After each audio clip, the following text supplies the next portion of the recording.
Good evening there, everybody. What is happening? Hopefully, you all are having a wonderful day today. So, when it comes down to it, I thought that I would give my little fight review of the very decently big unification fight that, of course, was happening this week. And, of course, that was the boxing fight between that and Mr. George Kambosos Jr., the Australian, who, of course, was defending his titles. Well, of course, Devin Haney was defending a title as well. This was a unification fight.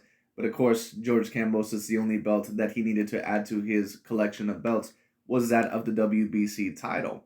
And of course, for those of you that have not heard the news, Devin the Dream Haney did overall end up unifying the titles. He did end up winning, I believe, by that of unanimous decision. So, of course, a very big congratulations to that of Devin Haney.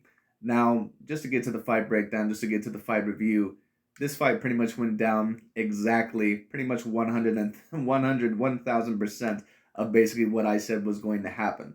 And I said that in this fight, in my view, that it actually was going to be Mr. George Kambosos that needed to prove more than what that of a Devin Haney would. And a certain amount of people, I think, disagreed with me, whether it be in my YouTube comments or whether it be on a Facebook poll or something like that. And I had certain people say, oh, you're crazy. He's going to upset Devin Haney. He upset Teofimo Lopez. Yes, well, once upon a time, Buster Douglas upset Mike Tyson. And then he got into the next fight with Evander Holyfield and he ended up getting knocked out within 3 rounds. And George Kambosos, within this fight of Devin Haney, he has pretty much proved to me what I always thought that he was, which is basically another Buster Douglas, which is basically another Andy Ruiz, another Jermaine Taylor, a fighter along those lines, maybe another Ricardo Mayorga if you want to put him up there as well. Basically, what am I saying? He's in that same caliber of fighters that had that one great win in their career over a very decent or elite champion, because all in all, that fighter more than likely underestimated them or they were just a very, very tough style for them, but they're not usually going to beat a lot of the other top contenders. That's exactly, in my view, what a George Kambosos Jr. is. I said that in my prediction video, and I still stick by it, and I pretty much was 100% correct on that. Now, why did George Kambosos end up losing this fight? It's very, very simple. He ended up losing this fight the same reason why Oscar Valdez ended up losing in the fashion that he did against Shakur Stevenson. It's the same reason why Brian Gastano ended up losing in the same fashion why he did to Jermell Charlo. Because if you're dealing with a fighter, all in all, that is very decently slick, or at least somewhat slick. I guess I won't say that for Jermell Charlo, because in my view, I don't think Jermell Charlo is a great slick, but he is a person overall, or he is a boxer that was slick enough, at least for Brian Gastano in the rematch. If you're a person all in all that is dealing with a fighter that tends to be a little bit more defensive, and you know that he's a very decent athlete like that of a Devin Haney, and I said going into the fight that in my view, that both of these fighters actually fight very, very similarly. And I was right on the money with that because both of these fighters, especially within the first half of the fight, they pretty much were both trying to out counter each other, land their shots. As I said, both of these fighters are counter punchers first, and that's mainly what they're going to try to do. They're going to try to break you down with their counter shots. They're going to try to work off their jab. But in my view, the reason why I thought Devin Haney was going to win this fight and win this fight dominantly was for a couple of reasons. Because first of all, I thought that he was the slightly bigger and lengthier fighter, and that is not me trying to tear down Devin Haney's performance whatsoever. That's just me stating that that is overall a slight advantage that he was coming in with. And on top of that, I thought that he was the faster fighter. I thought that he was the better athlete of the two, at least in terms of the speed category. He was a bit more lengthier, and on top of that, Devin Haney knows something. He knows when to do something that certain elite champions know what to do. And basically, what do I mean by that? What am I saying here? He knows when he needs to throw. He knows when he needs to get the offense in gear. And unfortunately for Mr. George Kambosos, he does not really know how to do that. And that, a lot of the times, is what separates an all-time great fighter from just a decent fighter. And George Kambosos, not only is he not an all-time great fighter, he's not even a great fighter. And I think that, to be quite honest with you, and this is not me trying to tear down Devin Haney at all, and just to talk about Devin Haney really quickly and what I believe this does for his career, is a very big victory. Because now he is one of the few completely unified champions within the history of boxing. No doubt about it. So Devin Haney does have to get a certain amount of credit, and now more than likely he does have to be finally on my top 10 pound for pound list, where before he wasn't, because I just did not think his credentials were enough. But the pound for pound list right now, in my view, is very, very competitive. And some of the newer overall possible, guys that are there, you have to have Dimitri Bivol there. In my opinion, he's undefeated, one of the most skilled fighters in the world. You also now have Jamel Charlo that can debatably be there, Shakur Stevenson, and now you have Devin Haney. And there might be one other that I'm not personally thinking of. And what that basically means is that two of the fighters that were lower level on my top 10 pound per pound list at the beginning of the year, they now have to be elected off of the list. I now have to have both Gervonta Tank Davis and Vasily Lomachenko off of my top 10 pound per pound list. And a certain amount of people may not agree with that. But the reason is because neither of them really have legitimate belts at the current moment in time. And even though I believe that both of them are A-grade fighters, I don't think that Gervonta Tank Davis has looked as impressive as of late, especially in that Rolly Romero fight. And Vasily Lomachenko, he did lose the last big fight of his career against Teofimo Lopez. Whether you think it was an injury, whether you think it was whatever, at the end of the day, I cannot have a fighter, even though I do admire his skill set. I cannot not have a fighter, that has zero belts at the current moment in time. And in the last A-grade fight that he was in, took a loss on my top 10 pound per pound list when I have fighters out there like that of a Jamel Charlo, a Devin Haney, yada, yada, yada, Shakur Stevenson, Dimitri Bivol, who really stepped it up this year and got some very decent wins. And of course, that's not even talking about the top 5 pound per pound like that of a Terrence Crawford, Tyson Fury, Errol Spence Jr., Alexander Usyk, and Saul Canelo Alvarez. But anyways, just to continue onwards, Devin Haney, of course, does deserve a lot of credit for this win. But in my view, George Kambosos once again had a lot to prove in this fight.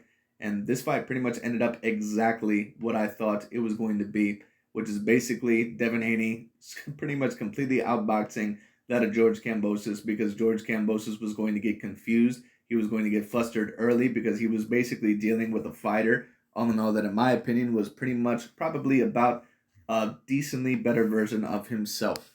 And overall, I believe that that is kind of what cost Teofimo Lopez in the fight. I believe that had Teofimo Lopez had overall he taken him seriously, I believe that Teofimo Lopez would have beat that of George Kambosos, but he did not take him seriously.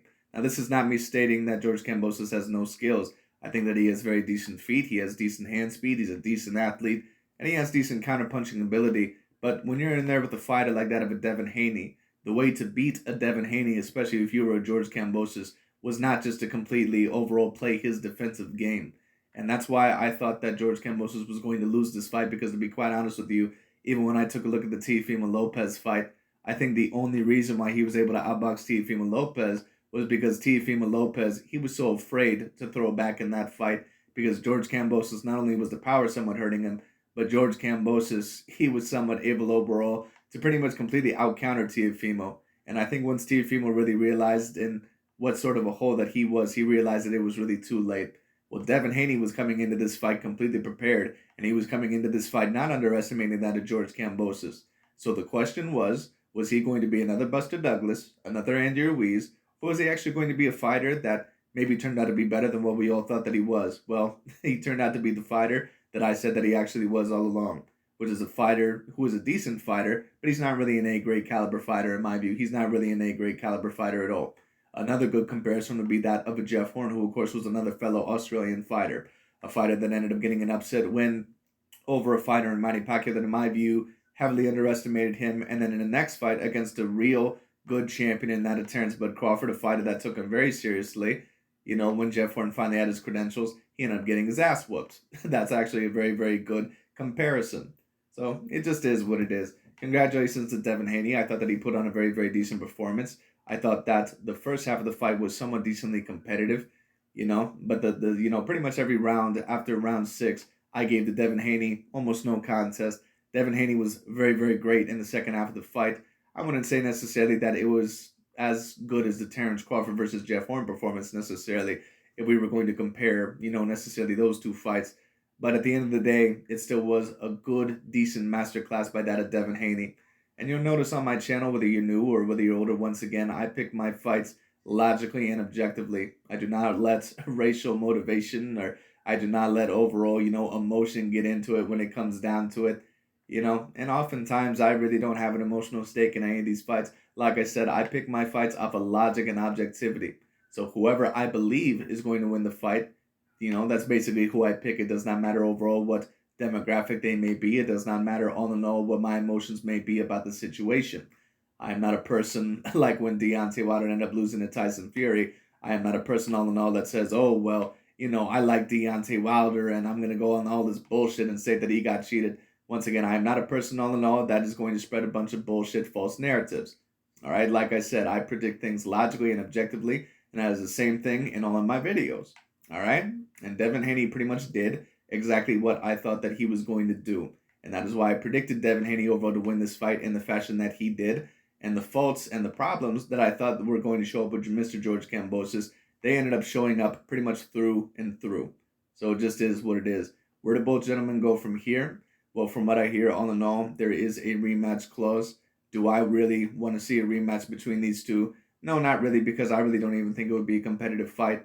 And to be honest with you, if George Kambosos were to rematch that of a Devin Haney, I think, to be quite honest with you, that there may even be a chance that he gets stopped. I did predict Devin Haney to win this first fight by decision because I don't think Devin Haney has a great power.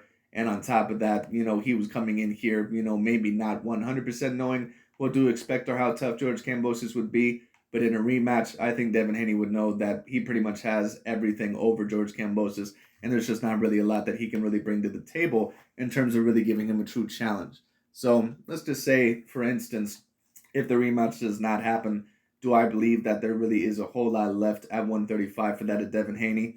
Well, he could decide maybe to take that at the Gervonta Tank Davis or that of the Vasily Lomachenko fight, but really the only fight, if Devin Haney were going to remain at the 135-pound division, that I would really be interested in Devin Haney really taking, at least at the current moment in time, would be that of Vasily Lomachenko. Now, some people may say, well, why Vasily Lomachenko? Why not someone like a Gervonta Tank Davis? Well, the reason why I say that is because Vasily Lomachenko is getting up there in age. And Vasily Lomachenko, on a lot of people's lists, he's either a top 10 debatable pound-for-pound fighter on certain lists, or he's a top 20.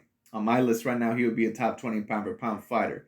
So getting a win over Vasily Lomachenko, even though he probably is more of a natural 130-pounder, he still is an exceptionally skilled fighter. And if Devin Haney was able to get, especially somewhat of a decent victory over that of a Vasily Lomachenko, it would be a great victory in his career. But Devin Haney, in my view, we're really not going to see how truly great that he is. Let me also bring up Oscar De La Hoya here. And I get certain people, especially when I try to compare Canelo Alvarez and Oscar De La Hoya, and I always get these certain people in my comment section that say the same thing. And they try to say, oh, well, Oscar De La Hoya, he has a greater resume than Canelo. How can you say that Canelo is greater than Oscar De La Hoya? Because Canelo is greater than Oscar De La Hoya.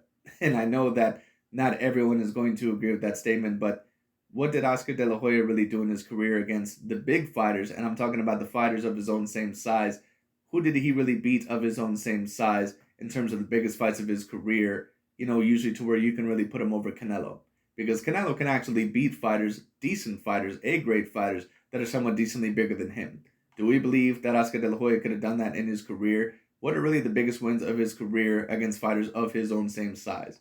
Now, I give him the wins over Chavez and Pernell Whitaker. Those are great wins, but at the end of the day, you were really nowhere near their same size. You were a decent amount bigger than those fighters. And a lot of people don't even truly believe that you won the Sweet Pea Pernell Whitaker fight.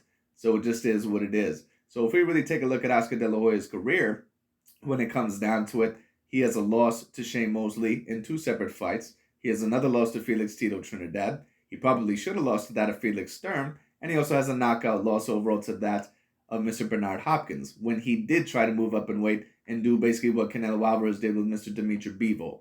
So it is what it is. And certain people may say, oh, well, I don't like that comparison, but, it's somewhat similar in terms of the size differential.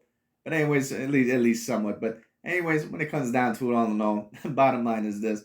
My question is with Devin Haney is, will he be more successful once he is at the 140-pound division?